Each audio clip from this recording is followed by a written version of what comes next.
Breaking news to కర్నూలులోని child begging పై ICDS అధికారులు స్పెషల్ డ్రైవ్ ను చేపట్టారు. చిన్నపిల్లలతో బెగ్గింగ్ చేస్తున్నారని ఫిర్యాదులతో ఇటు రంగంలోకి దిగారు. వాళ్ళు చైల్డ్ బెగ్గింగ్ పై కఠిన చర్యలు తీసుకోవాలన్న మంత్రి లోకేష్ ఆదేశాలతో కర్నూలులోని ప్రధాన కూడళ్లలో తనిఖీలు నిర్వహించారు.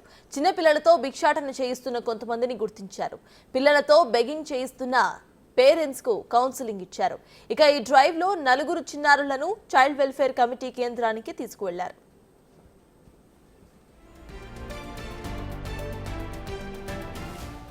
మొన్న బెగ్గింగ్ చేస్తూ వీడియోలో కనిపించిన బాలుడిది కర్ణాటకగా గుర్తించారు అధికారులు.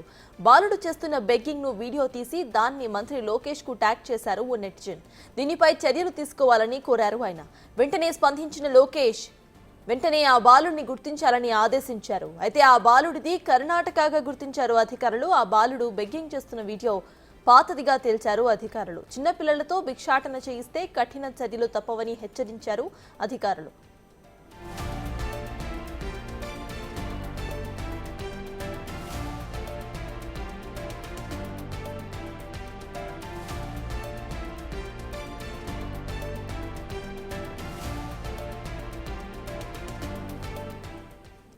ఇదే అంశంపై పూర్తి డీటెయిల్స్ మా ప్రతినిధి శ్రీరామ్ అందిస్తారు. శ్రీరామ్, చెప్పండి, ఇటు కర్నూలులో చైల్డ్ బెగ్గింగ్ పై ఐసీడీఎస్ అధికారులు స్పెషల్ డ్రైవ్ ను చేపట్టినట్టుగా తెలుస్తోంది. అసలు అప్డేట్స్ ఏంటి? ఎంతమంది పిల్లలను వాళ్ళు సేవ్ చేశారు? అక్కడ పరిస్థితి ఎలా ఉంది?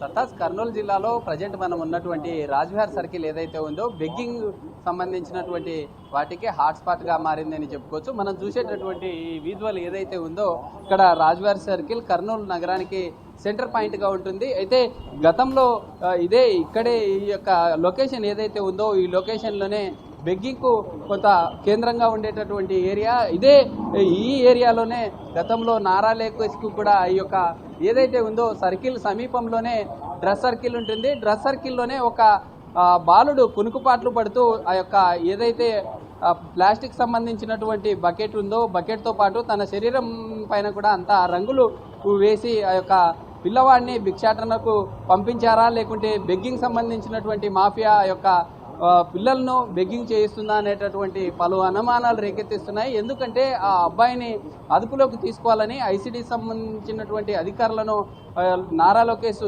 వెంటనే ఎక్స్లో పోస్ట్ చేసినటువంటి యువకుడు ఎవరైతే ట్యాగ్ చేశారో దానికి మంత్రి నారా లోకేష్ కూడా సకాలంలోనే స్పందించారు. అధికారులు కూడా వెళ్ళిన తర్వాత అక్కడికి వెళ్ళి విచారించగా కర్ణాటకకు చెందినటువంటి బాలుడుగా గుర్తించడం జరిగింది. అయితే ఎగ్జాక్ట్గా మనం చూసే ఈ ట్రాఫిక్ సంబంధించినటువంటి పాయింట్ ఏదైతే ఉందో ఇలాంటి ఘటనే నాయక్ సినిమాలో రామ్ చరణ్ హీరోగా వచ్చేటటువంటి ఆ క్రమం ఏదైతే ఉంటుందో బైక్ మీద రామ్ చరణ్ వస్తూ ఉంటారు. ఆ ట్రాఫిక్ సిగ్నల్ ఆగిన తర్వాత ఇలాంటి సిచ్యువేషన్లోనే కొంత అమౌంట్ని ఇస్తారు. అమౌంట్ని ఇచ్చిన తర్వాత తన ఒంటి మీద చేయి పెట్టంగానే జ్వరం వస్తుంది, ఎలా చేస్తున్నావు అంటూ కూడా అడగడం జరుగుతుంది. నేను ఒక్కరోజు ఇలాగా బెగ్గింగ్ చేయకపోతే నన్ను చంపేస్తారంటూ కూడా చెప్పిన పరిస్థితి ఉంటుంది. అయితే అలాంటి సిచ్యువేషనే కర్నూలు నగరంలో కూడా ఉన్నట్లుగా కొంత పలు అనుమానాలు రేకెత్తిస్తున్నాయి. అయితే ఎందుకంటే నారా లోకేష్ ట్వీట్ చేసినటువంటి ఆ ఘటన ఏదైతే ఉందో ఆ ఘటనలో కర్ణాటక సంబంధించినటువంటి బాలుడుగా అధికారులు గుర్తించారు. అక్కడ స్థానికంగా బెగ్గింగ్ చేసే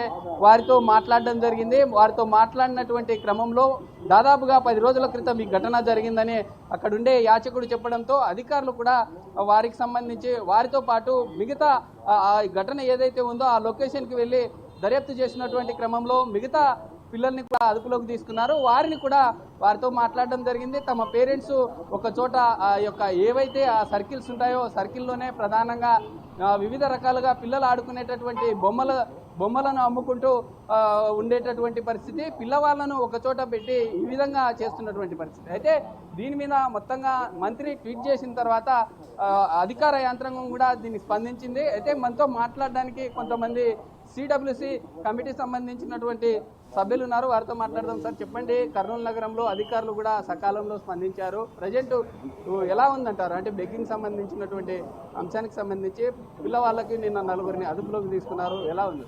సార్, యాదృచ్ఛికంగా మొన్న జరిగిన సంఘటనలో ఒక పిల్లోడు గాంధీ గారి వేషం వేసి బెగ్గింగ్ చేయడం అనేది చాలా దురదృష్టకరం. అలా చేయకూడదు. ఒక జాతీయ నాయకుడి వేషంలో అలా చేయడం అనేది చాలా తీవ్రంగా బాధపడే విషయం. అది యావత్ భారతదేశం ఈ సందర్భంగా మన గౌరవనీయులు మంత్రివర్యులు శ్రీ నారా లోకేష్ గారు, ఐటీ శాఖ మంత్రి, విద్యాశాఖ మంత్రి గారు చేసినటువంటి స్పందన చాలా బాగుంది. ఇమ్మీడియట్గా స్పందించడం, వారు స్పందించడానికి రాష్ట్ర వ్యాప్తంగా ఇది సంచలనమైంది. అందరూ కూడా కళ్ళు తిరగడం జరిగింది. బెగ్గింగ్ పిల్లలపైన మనం పనిచేయాలన్న తపన. అందుకు ముఖ్యంగా మొట్టమొదటిగా మంత్రి గారికి, వాళ్ళ సీఎం గారికి, అలాగే డిప్యూటీ సీఎం గారికి ఈ విషయాల్లో పిల్లలపైన ప్రత్యేక చొరవ చూపించినందుకు నాకు చాలా సంతోషంగా ఉంది. సార్, అంటే ఇది మన అధికారులు స్పందించారు, కర్ణాటక సంబంధించినటువంటి అబ్బాయిగా గుర్తించారు. అంటే ఇక్కడ నిజంగా అంటే పేరెంట్సే బెగ్గింగ్, అంటే వారి యొక్క సోషల్ సంబంధించినటువంటి స్టేటస్ పరంగా బెగ్గింగ్ చేయిస్తున్నారా, లేకుంటే ఏదైనా ఒక మాఫియా ఉందని? మాఫియా అనేది అంటే ఇక్కడ మాఫియా అంటే పెద్ద మాఫియా అంటే నేను అనుకోను. మేము మా అబ్జర్వేషన్లో చాలాసార్లు ఇక్కడ రైడ్ చేసాము, ఇదే రాజవర్ సెంటర్లో, అలాగే కర్నూలు నగరంలో. ఒక బాలకార్మికుల కోసం అయితే, భిక్షాటన చేసే బాలల కోసం అయితే డిఎల్ఎస్ఏ సెక్రటరీ గారు, మన గౌరవనీయులు సార్ గారు వారి అధ్యక్షతలో, వాళ్ళ ఆధ్వర్యంలో పోలీస్ డిపార్ట్మెంట్ సహకారంతో, లేబర్ డిపార్ట్మెంట్, ఇతర స్టేక్ హోల్డర్స్ చాలాసార్లు ఇక్కడ డ్రైవ్ చేశాము. కానీ ఇక్కడ కంటిన్యూగా ఎంత ప్రిపేర్ చేయబోయినా కంటిన్యూగా ఇక్కడ వస్తూనే ఉన్నారు. దీని ముఖ్యంగా నగరంలో నడిపోతున్నటువంటి బంగారుపేట, నీలిసి గారి ఒక కమ్యూనిటీ ఉంది. వారు నేరాలు చేయడంలో చాలా దిట్ట అనమాట. అంటే చెప్పడం కదా అందరికీ తెలిసిన విషయమే. అట్లా ఆ క్రమంలో పిల్లల్ని వాళ్ళు నిర్లక్ష్యంగా వదిలేస్తుంటారు. ఆ పిల్లలు ఎటు పడితే అక్కడ ఉంటూ ముఖ్యంగా రాజవర్ కేంద్రంగా, అలాగే మౌర్య సర్కిల్ కేంద్రంగా వీళ్ళు భిక్షాటన చేయడం అనేది వాళ్ళకి కారణం అయితే అయిపోయింది. అది తల్లిదండ్రులు కూడా చేయడం జరుగుతుంది. మేము విన్నది ఏంటంటే, అక్కడక్కడ బస్టాండ్ ఏరియాలో కొంతమంది ఆడవాళ్ళు జోలో పెట్టుకొని పిల్లల్ని చంటి పిల్లలు చక్కనెత్తుకొని వెళ్తున్నారు. ఆ పిల్లల్ని కూడా రెట్టికిస్తారనేది విన్నాము.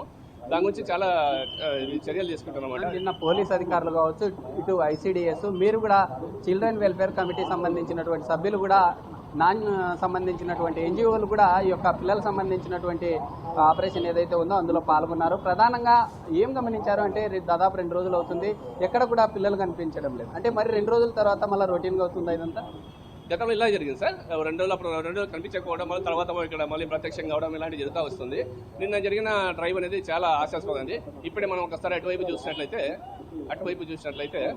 అలాంటి మనం చూస్తూ ఉన్నాము. ఇటు మనం విజువల్లో చూసేటటువంటి పాయింట్ ఏదైతే ఉందో, ఒక లేడీ ఒక చిన్న బాలుని తీసుకొని వెళ్ళే విజువల్ మనం చూస్తూ ఉన్నాం. ఆమెతో కూడా మాట్లాడే ప్రయత్నం అయితే చేద్దాం. అయితే కర్నూలు రాజవార్ సర్కిల్ ఏదైతే ఉందో ఇదంతా కూడా ఒక హాట్ స్పాట్గా ఉంటుంది.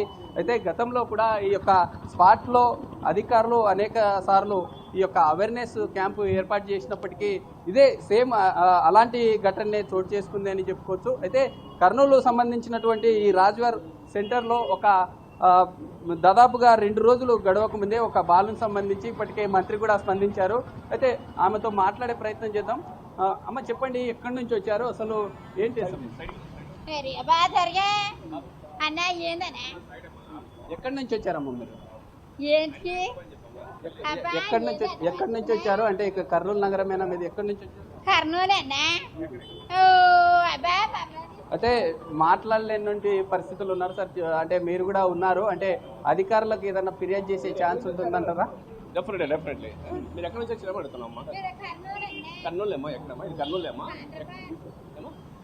అయితే మనం చూస్తూ ఉన్నాం, అంటే సిడబ్ల్యూ సంబంధించినటువంటి, అంటే చైల్డ్ వెల్ఫేర్ సంబంధించినటువంటి కమిటీ సభ్యులతో పాటు ఇందులో ప్రధానంగా కమిటీతో పాటు మిగతా అధికారులు కూడా ఉంటారు. అయితే మనతో మాట్లాడడానికి సార్ చెప్పండి, అంటే మనం చూస్తూ ఉన్నాం లైవ్లో ఒక లేడీ భిక్షాటన చేస్తున్నటువంటి పరిస్థితి. అలాంటి వారిని మరి అదుపులోకి తీసుకునే ఛాన్స్ ఉంటుందా? Definitely sir. ఇప్పుడు ఆమె ఫాలో అవుతాము, మా టీంని పిలిపించి. సార్ డీసీపీఎల్ ఫోన్ చేయండి సార్. అమ్మాయి పోతుంది కదా డీసీపీఎల్కి. అది అమ్మాయిని తీసుకొని మేము కస్టడీలో తీసుకుంటాము. అమ్మాయి గురించి విచారణ చేసి ఆమెకు కావాల్సిన, పాపకు కావాల్సిన రక్షణ సంరక్షణ అయితే ఉందో అది మేము ఇవ్వగలుగుతాం తప్పకుండా. వాళ్ళని ఇంట్రాగేట్ చేసి వాళ్ళ ద్వారా అది సార్. ఇప్పుడు మా కమిటీ అనేది ప్రతి జిల్లాలో కూడా జూనియర్ వెల్ఫేర్ డిపార్ట్మెంట్ తరఫున ఏర్పడినటువంటి ఒక చట్టబద్ధమైన సంస్థ అన్నమాట. ఇది వచ్చేసి బాలల సంక్షేమం కోసం పనిచేసేటువంటి సంస్థ. ఇది ఒక వ్యవస్థ. దీంట్లో మేము 5 సభ్యులు ఉంటాం. అందులో చైర్పర్సన్గా, మిగతా సభ్యులుగా ఉంటారు అనమాట. మా పదవీకాలం 3 సంవత్సరాల వరకు ఉంటుంది.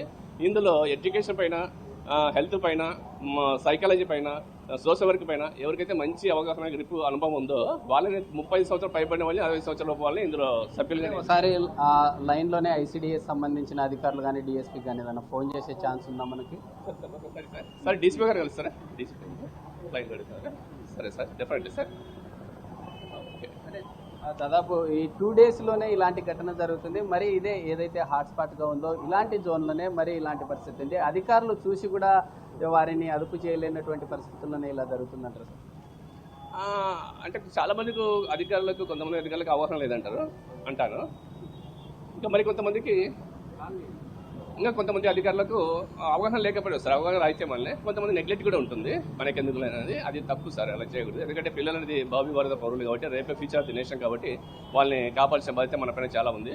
వాళ్ళని తీసుకుని మా కమిటీ దగ్గర అప్పచెప్తే, మా కమిటీ ఎవరైనా సరే, ఒక సామాజిక సంస్థ ఏ వ్యక్తి అయినా సరే, ఒక్కరే అని చెప్పడానికి లేదు. ఇక్కడ డిపార్ట్మెంట్స్తో పాటు పోలీస్ డిపార్ట్మెంట్తో కావచ్చు, ఇంకా ఎన్జిఓస్ కావచ్చు, లేదంటే ఒక సామాజిక సంస్థ ఉన్న ఏ వ్యక్తి అయినా సరే వాళ్ళు తీసుకొచ్చి ఇలాంటి పిల్లల దృష్టికి వచ్చినప్పుడు మా దగ్గరికి తీసుకొస్తే, మా చైల్డ్ వెల్ఫేర్ కమిటీ అడ్రస్ కూడా ఇస్తాను, మా దృష్టికి తీసుకొస్తే మేము వాళ్ళకి తగిన న్యాయం చేయగలుగుతాము, వాళ్ళ ఉత్తమ ప్రజలు నింపుతాం.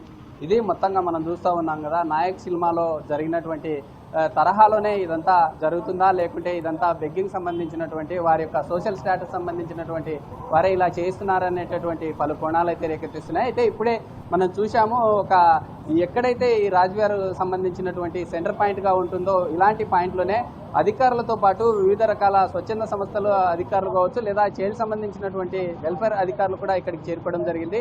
వారంతా వాచింగ్ చేస్తూ ఉన్నారు. వాచింగ్ చేస్తున్నప్పటికీ అధికారులు కొంత అలసత్వం వల్లే ఇలాంటివి జరుగుతున్నాయని కూడా చెప్తున్నటువంటి పరిస్థితి.